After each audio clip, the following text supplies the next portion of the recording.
Been a long time. Jeez. Obviously not the start that we would have wanted, but you have to give Drake a lot of credit. I thought Drake played extremely well. And I'm going to take a little bit of the blame because as good of a non-conference schedule we put together, we made a huge mistake by not playing a game after Christmas with the MVC play starting so late. And we played like we hadn't played in a while. And the number one thing that we talked about that you cannot do against Drake is you can't turn the basketball over. And we had 12 turnovers, and they had 20 points off of those 12 turnovers. And we really dug ourselves a hole. I thought we battled to get ourselves back in it, cut it to 4, and then the last minute and, I don't know, and a half of the second quarter, I thought we showed a lack of toughness and allowed them to go on a little bit of a run, and I think it ended up at 15, and I think it was 30, and we cut it back to 15. So we showed some grit to get back in the game, but I didn't like our toughness when things got a little bit tough. But you got to give them credit. They played extremely well. And we didn't. A lot of that was them, and a little bit of that was us. But we've moved on, had a good practice today. We have to get ourselves prepared for a very good Southern team. I said from day one, I think from top to bottom, Southern has the best talent. They're a lot deeper than they have been in the past. They're extremely athletic. They have one of the best post players in the league. They have one of the best guards in the league, and they have a lot of really good pieces around them.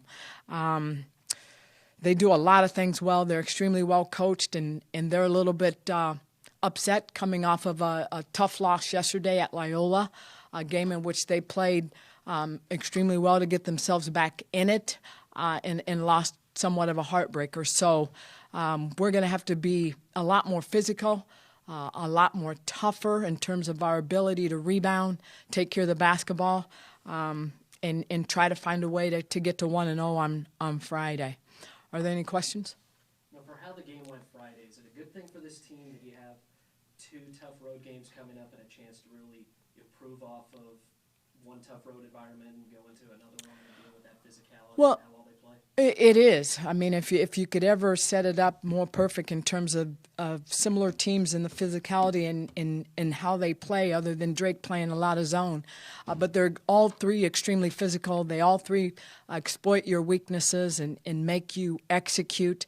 They're going to be really, really physical with us on both sides of the basketball. We're going to have to rebound. And all 3 opponents really take a lot of pride in turning you over and scoring off of turnovers.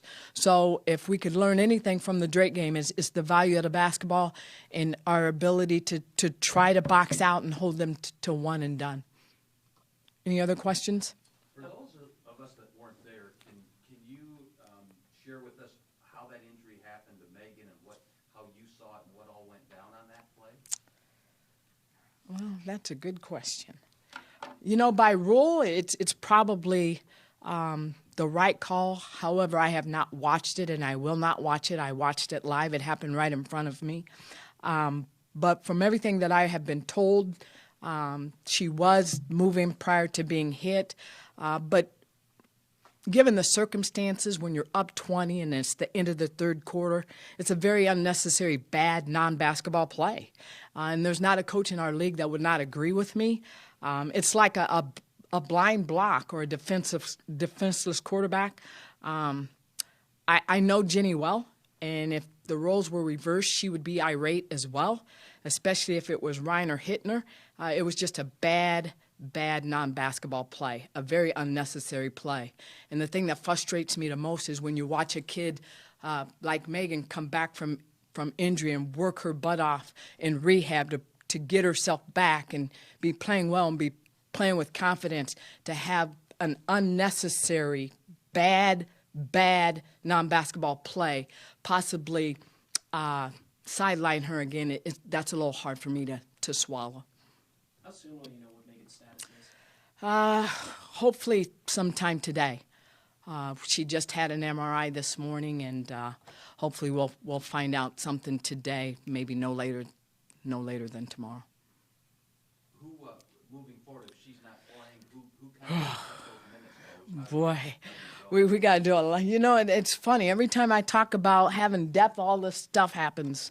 But we'll have to do some reshuffling. Obviously, Cynthia Wolf will play a lot of 5, and Bree Gunnels will have to play a lot of 5, and we'll have to go small some, and we'll have to move. Heidi will have to play a little 5. Christina will have to then move a little bit to the 4, with Rose moving a little bit to the 4. We're just going to have to mix it up and mix and match. It's something we've done in the past. It's not out of the ordinary for us, but again, it's extremely unfortunate, very, very unnecessary. Any other questions? Thank you.